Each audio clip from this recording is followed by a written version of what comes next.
EPFO ఉద్యోగులకు సంబంధించి EPFO ఈ ఏడాది వడ్డీని అయితే ఖరారు చేయడం అయితే జరిగిందనమాట. సో దానికి సంబంధించి మనకు అప్డేట్ అయితే రావడం జరిగింది.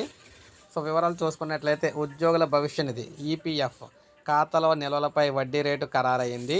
2024-25 ఆర్థిక సంవత్సరానికి గాను 8.20% వడ్డీ రేటుని కొనసాగించాలని చెప్పేసి ఈపీఎఫ్ఓ నిర్ణయించిందనమాట.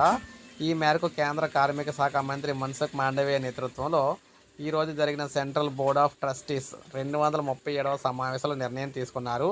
దీంతో పాటు ఈడీఎల్ఐకి సంబంధించిన పలు సవరణలు కూడా బోర్డు అయితే ఆమోదం తెలిపింది. సో మొత్తం మీద చూసుకున్నట్లయితే ఇక్కడ మీరు చూసుకుంటే 2023-24 ఆర్థిక సంవత్సరానికి కూడా ఇదే వడ్డీని చెల్లించిన సంగతి అందరికీ తెలిసిందే. ప్రభుత్వం నుంచి ఆమోదం వచ్చిన తర్వాత వడ్డీ రేటును ఈపీఎఫ్ అధికారికంగా నోటిఫై చేస్తుంది. ఆ తర్వాత వడ్డీ మొత్తాన్ని ఈపీఎఫ్ 7 కోట్ల చందాదారుల ఖాతాలో జమ చేస్తుందన్నమాట. సో ఈ విధంగా మనకి మొత్తం మీద చూసుకుంటే ఈ ఏడాది కూడా అంటే మనకి 2024-25కి సంబంధించి కూడా 8.20% వడ్డీని అయితే ఇస్తున్నారన్నమాట. ఆ వడ్డీని అయితే మనకి అధికారికంగా రాగానే ఖాతాదారులకు అందరికీ కూడా జమ చేయడం అయితే జరుగుతుంది. ఇది గుడ్ న్యూస్ అని చెప్పుకోవచ్చు. సో ఇది అప్డేట్. ఒక లైక్ చేయండి, సబ్స్క్రైబ్ చేసుకోండి, మన ఛానల్ సబ్స్క్రైబ్ చేసుకోండి.